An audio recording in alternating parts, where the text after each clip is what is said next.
Hey guys, what's going on? How you doing this fine Saturday morning, Saturday noonish.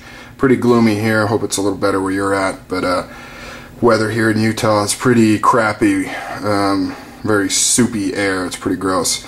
But anyways, I'm sure a lot of you guys have quite a number of Spydercos. I know I do. And have you ever wondered what happens if you leave a bunch of Spydercos together in an enclosed area? Well, I'll tell you, they begin to reproduce and they make babies, and that's what happened to me. My Spydercos got a little lonely. I don't know, maybe it got a little cold, and they decided to find comfort in each other's arms. One thing led to another, and now I have 4 baby spiders on my hands. Different sizes, 3 are silver, 1 is bright orange, and I decided I would show them to you today. So first, here's the smallest one. This is the famous Spyderco bug. Look how itty bitty this thing is. The blade length on this, I'll use my free little keychain dingle dangle from PVK. Comes with a little level. I don't know. I don't think that would actually work very well. But it also has little measuring tape on here. So we're looking at a blade length that's roughly 1.25 ish, maybe a little over that. Pretty small, kind of fits on your two fingers here. Just use it to cut there. These are made in China, so they have the Chinese steel. Slip joint, so they do not lock back. And it's got a pretty tough joint in there, so it does actually hold open, and you know, you're obviously going to be applying pressure this way when you're doing most of your cutting. And I have cut some stuff with this, and surprisingly, I mean, that 1.25 blade, let me clean that off here. I don't know why that's so gross looking, but that 1.25 blade actually does pretty well for most cutting tasks. I mean, when you think about it, how many things that are thicker than 1.25 do you actually cut often? Probably not that much. And of course, you know, this is more of a keychain type knife, and I think it would serve that purpose really well. Next up is the Honeybee. Slightly larger, just a tad bit, still a very small knife. Once again, still just 2 fingers, however you get a little bit more purchase on there. The blade length on this guy is roughly 1.5 inches. So you get about a quarter inch more in blade length. Now this one I'd say is a little more, I'd rather carry this one on my keychain. The one I have on my keychain is the Boker Keycom. Its blade length is about like this, however it's a lot bulkier, but I don't feel like taking it off and switching it, so it's still on there. Ooh, look, the bug gave me a little nip. Didn't even notice. Yep, these come sharp. Next is the largest of the bug, and my personal favorite, the Grasshopper. Here you get 3 fingers purchased on there. Feels really comfortable in the hand. This one's quite a bit bigger than the Honeybee, and it's got about a 2.25 inch blade. So it's about 1 inch longer than the bug. Pretty sweet knife, as you can see, steel scales.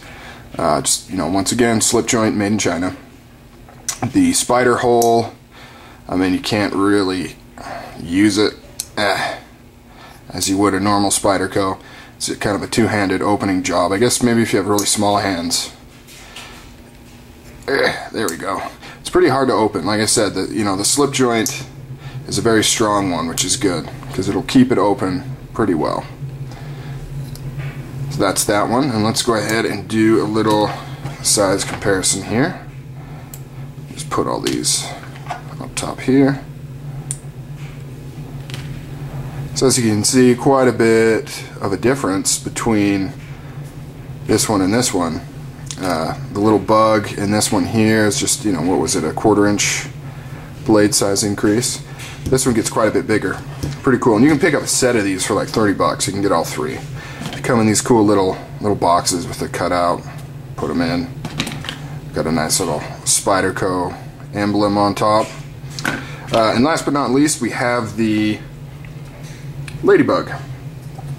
This one's probably a little different than what you've seen. This is a lockback. It's got the FRN scales. And the color on this, you can't see it on the camera. It kind of looks like a salmon washed out color. It's actually a very bright, safety vest orange. This particular one features the non-rusting H1 alloy steel. Technically, I think it can't be considered a steel because it doesn't have enough carbon. I don't know. It's a big debate whether it's actually a steel or something else, because it's got a very, very small amount of carbon, which is why it won't rust. On the back here you can see Cage 5VK B6, Seki City, Japan. Of course, being a lockback, this locks back. And you get about 2.5 fingers on it, so it's actually a little less than this.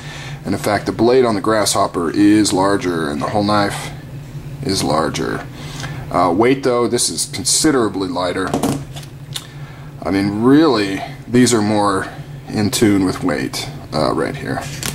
Of course, being a Spyderco high quality, this one features Torx construction. I think a lot of Ladybugs don't have that. I know some do. This is actually a, I don't know if you guys are familiar with CountyCom website. They, Cutlery Lover kind of turned me onto it. He's done a few videos on his H1 Ladybug. But they purchase overflow military, well, not military, well, sometimes military, but just government commissioned stuff. And one of those was a knife here. So some governmental agency, who knows, could be sanitation department, forest rangers, something cool, something lame, I don't know. They commissioned Spyderco to make them a bunch of Ladybugs in the H1 steel, this color. So they did. And the ones that they didn't use, they sold to CountyCom, which in turn sold to whoever wanted to buy them. So I picked one up. So it's kind of an interesting knife because it's not an official sprint run. However, you can't just walk into a store and pick it up. You can only get it from CountyCom. I don't know if they have any left, and I'm not sure how many were ever made. But it's kind of cool to get a Ladybug in the H1 steel. It's the only H1 steel knife I actually own. So that's that. Here is my little baby Spyder collection. Aren't they cute? You guys have a good weekend, huh? Later.